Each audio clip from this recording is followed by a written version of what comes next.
आज हम राजस्थान प्रशासनिक सेवा अर्थात आरएएस मुख्य परीक्षा प्रश्न पत्र थर्ड यूनिट फर्स्ट की बात करेंगे। हम उस सब्जेक्ट की बात करने जा रहे हैं यूनिट फर्स्ट का, जो है सबसे लास्ट का हिस्सा, अंतिम हिस्सा, जिसकी चर्चाएं हम अखबार के माध्यम से, मीडिया के माध्यम से, हर प्रकार से सुनते रहते हैं, जो कि अव्यवस्थित अध्ययन हमारा इस विषय का हो रखा है, काफ़ी हद तक हो रखा है। आज हम बात करेंगे अंतर्राष्ट्रीय संबंधों की। आखिर इंटरनेशनल रिलेशन कैसे इस्टेब्लिश होते हैं, किस प्रकार दो देशों के मध्य संबंधों का निर्धारण होता है, किस प्रकार संबंधों में मधुरता बनाई जाती है, किस प्रकार संबंधों में कटुता आती है, और अनेक महत्व के देश जो भारत की विदेश नीति में अहम स्थान रखते हैं। भारत भी उनके साथ मधुर संबंध की कल्पना करता है।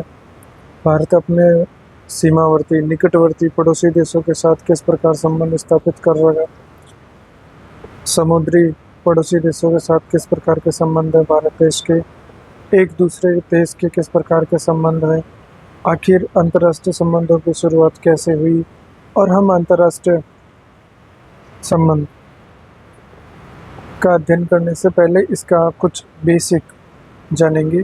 उस बेसिक के अंतर्गत हम शब्दावली का पता करेंगे कि किस शब्द का क्या अर्थ है, और इस प्रकार हम इस सब्जेक्ट को समझने का प्रयास करेंगे। ये एक डायनामिक सब्जेक्ट है। अंतर्राष्ट्रीय विषय एक डायनामिक सब्जेक्ट है, अर्थात ये परिवर्तनशील है। इसमें कुछ भी स्थायी नहीं होता है सिवाय स्टैटिक सेगमेंट के। हम एक चीज़ का ध्यान रखेंगे अध्ययन के वक्त, हमारे पास इंडिया का मैप सामने हो, ताकि हम इंडिया के जो पड़ोसी देश है उनकी स्थिति का पता कर सके, और विश्व का मैप आपके सामने हो, ताकि हम बात करेंगे विश्व के देशों की तो उसके संबंध में भी आपको जल्दी समझ में आएगा, जल्दी चीज़ें क्लिक होगी। तो हम नज़र डालते हैं सिलेबस पे। प्रश्न पत्र थर्ड, सामान्य अध्ययन, भारतीय राजनीति व्यवस्था, विश्व राजनीति, समसामयिक मामले, हम इसकी बात करेंगे। अंतर्राष्ट्रीय संबंध को आरएएस में विश्व राजनीति के रूप में शो किया गया। हम देखते हैं शीतोत्तर युद्ध में उदयमान विश्व व्यवस्था, वर्ल्ड ऑर्डर क्या था, संयुक्त राज्य अमेरिका का वर्चस्व कैसे था, एक ध्रुवीय व्यवस्था, हम बात करेंगे ध्रुवों की भी, क्या होते हैं ध्रुव, अमेरिका का वर्चस्व, इसका प्रतिरोध कैसे किया, संयुक्त राष्ट्र और क्षेत्रीय संगठन यूएन, जिसको बोलते हैं हम UNO, United Nations organisation, regional organisation, अंतर्राष्ट्रीय अर्थव्यवस्था की गत्यात्मकता मतलब मूवेबिलिटी, अंतर्राष्ट्रीय आतंकवाद और पर्यावरणीय मुद्दे। भारत की विदेश नीति की बात करें तो इसका विकास कैसे हुआ, कैसी पृष्ठभूमि बनी, किस प्रकार हमने आज़ादी के बाद विदेशों के साथ संबंध स्थापित किए, क्योंकि हम संप्रभु बन गए थे। संप्रभु का मतलब यही होता है आंतरिक और बाह्य निर्णय लेने में देश सक्षम है। अंतर्राष्ट्रीय संबंध स्थापित करने के लिए हमें विदेश नीति का निर्माण करना पड़ा। उस विदेश नीति के निर्धारक तत्व कौन से हैं, उनकी बात करेंगे। अमेरिका की बात करेंगे, चीन की बात करेंगे, रूस की बात करेंगे, सोवियत संघ से रूस की यात्रा देखेंगे, यूरोपीय संघ देखेंगे, भारत के जो पड़ोसी देश है वो देखेंगे, नेपाल, भूटान, म्यांमार, बांग्लादेश, पाकिस्तान, श्रीलंका, अफगानिस्तान आदि इत्यादि। कूटनीतिक आंदोलन क्या था, हालांकि हम चर्चा कर लेते हैं बाकी विषयों के अंदर भी, लेकिन हम आईआर के प्रोस्पेक्टिव से कूटनीतिक को देखेंगे। जब दो संगठन बन गए थे, दो शक्तियां बन गई थी, दो ध्रुव बन गए थे, एक रसिया और एक अमेरिका, उस समय भारत ने कूटनीतिक की नीति अपनाई, ना अमेरिका की तरफ जाएंगे ना रसिया की तरफ। इसका प्रभाव हमारी अर्थव्यवस्था पर भी देखने को मिलता है। मिश्रित हमने चुनी, क्योंकि अमेरिका पूंजीवादी, इधर रसिया, सोवियत संघ जो कि टोटली साम्यवादी है, समाजवादी। फिर हम ब्रिक्स की बात करेंगे, G20 की बात करेंगे, G77 की बात करेंगे, सार्क में भारत की क्या भूमिका है इसकी बात करेंगे हम। फिर हम बात करेंगे दक्षिण एशिया, दक्षिण पूर्व एशिया, पश्चिम एशिया, सुदूर पूर्व। अब जो मैंने चार शब्द बोले हैं, दक्षिण एशिया, दक्षिण पूर्व एशिया, पश्चिम एशिया और सुदूर पूर्व, सबसे पहले इन शब्दों का अर्थ तो मालूम हो। आखिर बोलते हैं किसको दक्षिण एशिया, दक्षिण पूर्व एशिया, तो हम इन पे आते हैं। ये विश्व का मैप है, मोटा मोटी आउटलाइन। हम देखते हैं उत्तरी अमेरिका, दक्षिणी अमेरिका, अफ्रीका, ऑस्ट्रेलिया, ये एशिया है। ये एशिया का क्षेत्र है, ये यूरोपियन कंट्रीज है। तो हमने जो इस रेड बॉक्स में आप देख पा रहे हो, इस बॉक्स के अंदर हम देखें तो सबसे ऊपर अर्थात नॉर्थ की ओर उत्तरी एशिया हो गया, बीच के जो देश है मध्य एशिया हो गया, भारत और भारत के पड़ोसी देश दक्षिण एशिया में आ गए। जैसे ही बात होती है दक्षिण एशिया की, तो मैं क्लिक होना चाहिए भारत और भारत के पड़ोसी देश दक्षिण एशिया की बात। ये उत्तरी एशिया क्लियर हो गया आपके। मध्य एशिया के कुछ देश हैं जिनकी हम आगे डिटेल मैप में देखते हैं। दक्षिण एशिया का हम अभी इस मैप में देखते हैं। दक्षिण एशिया अर्थात भारत, भारत के साइड में नेपाल, भूटान, बांग्लादेश, म्यांमार, श्रीलंका, मालदीव, पाकिस्तान, अफगानिस्तान। दक्षिण एशिया कि ये भारत, मोटा मोटी आपको ध्यान रखना, दक्षिण एशिया की जब भी बात हो करंट अफेयर्स के अंदर, जब आप अध्ययन करते हैं तब दक्षिण एशिया टर्म यूज आपके माइंड में सीधा क्लिक होना चाहिए, भारत और भारत के पड़ोसी देश, मोटा मोटी तौर पे। फिर हमने बात करी मध्य एशिया। मध्य एशिया का हम यहाँ से समझते हैं मिडिल ईस्ट तक हमारी पहुँच नहीं है फिलहाल, और ईरान पड़ता है नीचे। भारत को यहाँ जाने के लिए ईरान से होते हुए मध्य एशिया तक पहुंच कर सकता है, क्योंकि भारत के जो पड़ोस में पाकिस्तान, फिर इधर लगता है अफगानिस्तान, तो अफगानिस्तान से होते हुए हम जा सकते हैं मिडिल ईस्ट, मध्य एशिया, मध्य पूर्व, जो इंग्लैंड की दृष्टि से हम इस टर्म को भी देखेंगे। मध्य पूर्व में कौन से देश हैं? दक्षिण एशिया क्लियर होगा। हम मध्य एशिया की बात करते हैं। मध्य एशिया के अंदर जो देश है Kazakhstan, Kyrgyzstan, Tajikistan, Turkmenistan, Uzbekistan. Bharat को अगर मध्य एशिया में प्रवेश करना है तो अफगानिस्तान से होते हुए प्रवेश कर सकता है या ईरान के रास्ते से। मध्य एशिया काफ़ी इम्पोर्टेंट रोल निभाता है आईआर में। भारत के दृष्टिकोण से देखें तो दक्षिण एशिया हो गया, मध्य एशिया हो गया। अगली टर्म की बात करें हमने ये टर्म तो देखी है एशिया के प्रोस्पेक्टिव से कि भाई ये हमारा उत्तर है, ये हमारा दक्षिण है, ये हमारा मध्य है। हम अब इंग्लैंड की दृष्टि से देखते हैं, यूके की दृष्टि से हम देखें तो यह इंग्लैंड है। इंग्लैंड के इस साइड में जब हम मूव करते हैं तो पूर्व,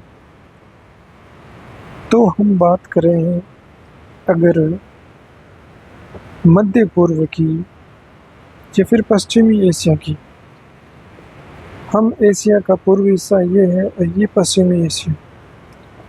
अगर पश्चिमी एशिया की हम बात करें तो वो इंग्लैंड की दृष्टि से मध्य पूर्व है। ये पूर्व सुदूर पूर्व है, जो बहुत दूर है।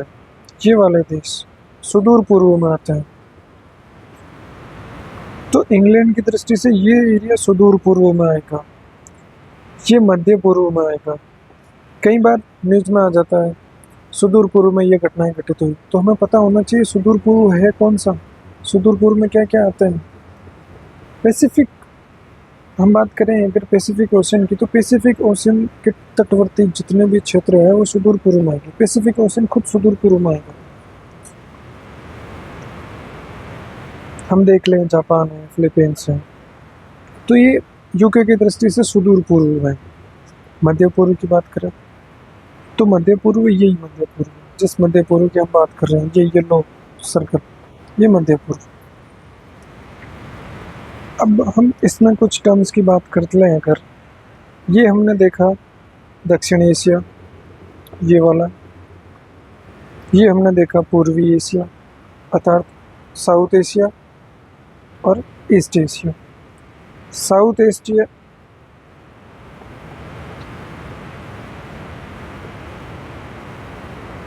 साउथ एशिया, ईस्ट एशिया,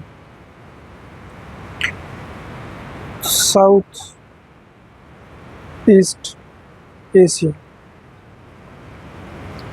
ये दक्षिण एशिया हो गया, ये पूर्वी एशिया हो गया। तो ये वाला आसियान कंट्री के नाम से जाना जाता है? South east Asia. South east Asia.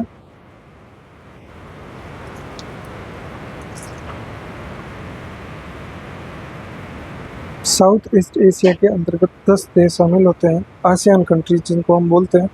तो उन 10 देशों में कौन से देश आएंगे? तो ये वाले 10 देश जो इसमें शो कर रखे हैं। म्यांमार है, वियतनाम है, लाओस है, थाईलैंड है, कंबोडिया है, फिलीपींस है, मलेशिया है, सिंगापुर है, इंडोनेशिया है, ब्रूनी है। तो ये आसियान कंट्रीज़ है जो इधर आती है साउथ ईस्ट में। तो इनका एक जो क्षेत्रीय संगठन बना है उसको आसियान के नाम से जाना जाता है। हमने ये देखा पश्चिमी एशिया, हमने इधर बात की थी पश्चिमी एशिया की, कि ये पश्चिमी एशिया इधर जो येलो सर्कल कर रखा है, पश्चिमी एशिया में कौन से देश आते हैं, या फिर पश्चिमी एशिया इज इक्वल टू मध्य पूर्व। तो इसमें तुर्की है, लेबनान है, इजराइल है, जॉर्डन है, सऊदी अरब है, यमन है, संयुक्त अरब अमीरात है, ओमान है, कतर है, बहरीन है, कुवैत है, इराक है, अजरबैजान है, सीरिया है। ये टर्म्स बहुत इम्पोर्टेंट है। आप जब जब पढ़ते हैं तब तब दिग्भ्रमित होते हैं, क्योंकि आपको पश्चिमी एशिया लेते ही आपके माइंड में एक पिक्चर क्रिएट नहीं होती है। पिक्चर क्रिएट नहीं होने की वजह ये है कि हमारे सामने मैप नहीं होता है, फिर हमें मैप में उन लोकेशन का तकाजा नहीं होता। तो अभी के लिए आप इन टर्म्स को समझिए। इन टर्म्स को समझने के बाद में आप आईआर को समझने के लिए काफ़ी सहज महसूस करेंगे खुद को। तो ये पश्चिमी एशिया हमने कवर कर लिया, ये आसियान कंट्रीज़ ले ली हमने, ये सारी हमने देख ली। अब हम सुदूर पूर्व की बात करें। सुदूर पूर्व मतलब ये वाला हिस्सा। सुदूर पूर्व में क्या है? सुदूर पूर्व में क्या है? जापान है, साउथ कोरिया है, ये जैसे देश है। बाकी प्रशांत महासागर के जो टापू देश है वो सारे सुदूर पूर्व में आएंगे। ये बात हो गई। अब हम बात करते हैं यहाँ की। ये अफ्रीका है, तो ये नॉर्थ अफ्रीका हो गया। ये अफ्रीका, ये नॉर्थ अफ्रीका, और इसको हम वेस्ट एशिया बोल रहे हैं। ठीक है, वेस्ट एशिया मतलब मध्य पूर्व, ये वाला हिस्सा। नॉर्थ अमेरिका और मध्य पूर्व, West Asia and North America, वाना जिसको बोलते हैं, या फिर Middle East and North America, North Africa, sorry, MENA, वाना या मैना इसको बोला जाता है, या अरब समुदाय निवास करता है। West Asia is equal to Middle East, right. तो वाना मैना दोनों बोल सकते हैं। क्या अरब समुदाय में निवास करता है, ये वाला क्षेत्र भी हमारे लिए इम्पोर्टेंट हो जाता है। ये तो स्थल खंडों की बात की, देशों की बात की। अब हम महासागर की बात करते हैं। महासागर की दृष्टि से चीज़ें कैसे वर्क करती है, तो हम देखते हैं कि ये हिंद महासागर है, ये हिंद महासागर का रीजन, इंडो पैसिफिक। और ये येलो वाला जो है वो इंडो पैसिफिक रीजन, अर्थात इंडियन ओशन और पैसिफिक ओशन, ये पैसिफिक ओशन और ये पैसिफिक ओशन, राइट। तो ये हिंद प्रशांत महासागर हो गया और हिंद महासागर हो गया। अब हम देखते हैं कि आखिर कैसे यहाँ जो देश है, कौन सा देश है, आपको नाम कमेंट करना है। यहाँ कुछ समुद्री लुटेरे होते हैं जो समुद्री व्यापार को बाधित करते हैं। ये हमें पता है स्वेज नहर है, ये लाल सागर है। तो स्वेज नहर से हिंद महासागर को जोड़ने के लिए, लाल सागर को हिंद महासागर से जोड़ने के लिए स्वेज नहर एक रास्ता है। तो यहाँ के जब समुद्री लुटेरे जब हावी होते हैं तब उनके कारण ये वाला रास्ता बाधित होता है। तब जब व्यापार होता है यूरोपियन कंट्री से, तब यहाँ से होता है, मतलब दूरी आपकी बढ़ जाती है। वापस से दूरी कम करने के लिए स्वेज नहर का कॉन्सेप्ट लाया जाता है, हालांकि आगे देखेंगे।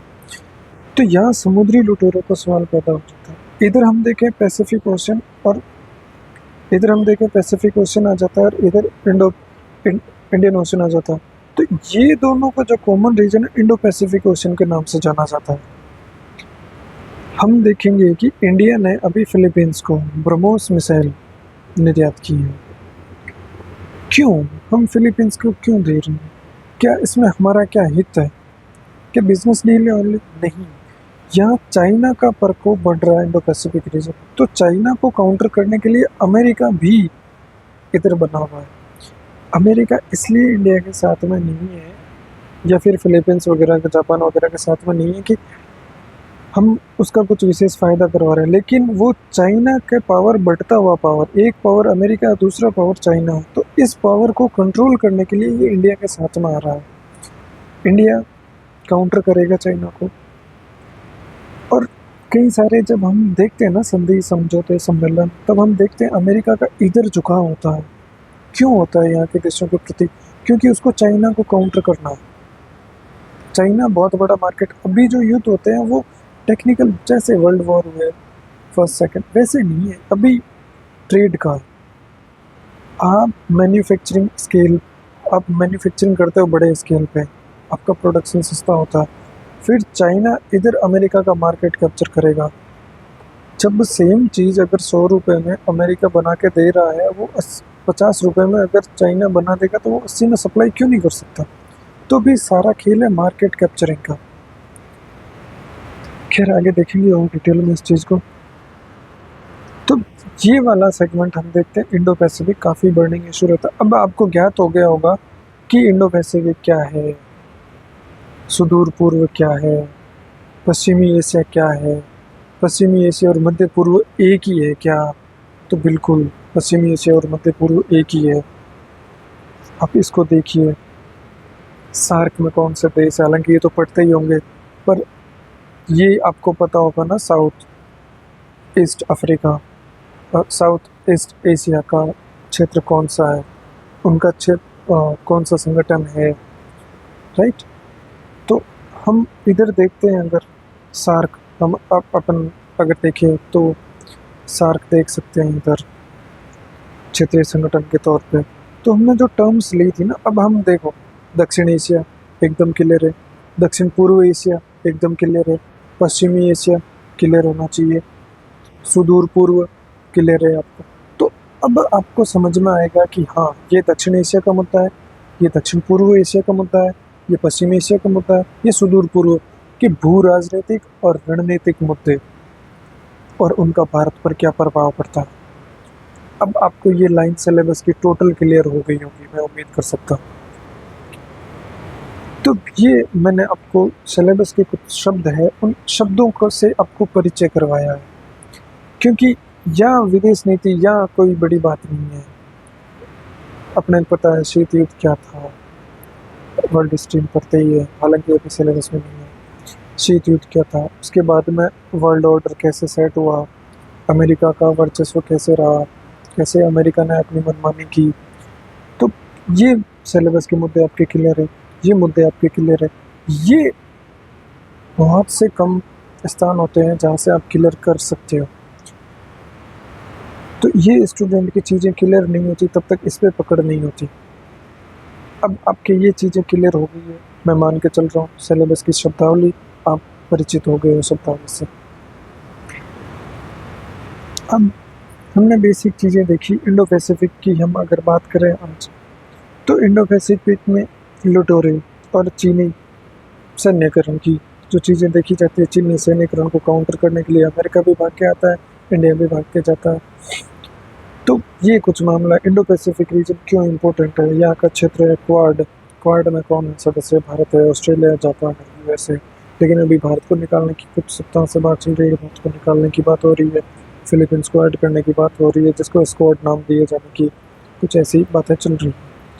तो ये हम डिटेल से आगे पढ़ेंगे, हम आगे देखेंगे आईआर के बारे में। ये सिलेबस था, सिलेबस का इंट्रोडक्शन था, और सिलेबस की एक टोटल समझ अब आपके दिमाग में सेट हो गई। बाकी सारे सब्जेक्ट के सिलेबस के टॉपिक आपको समझ में आ जाते हैं, लेकिन आईआर के जब तक आपको आपका मेंटोर क्लियर करके नहीं बताएगा, तब तक आपको समझ में नहीं आएगी।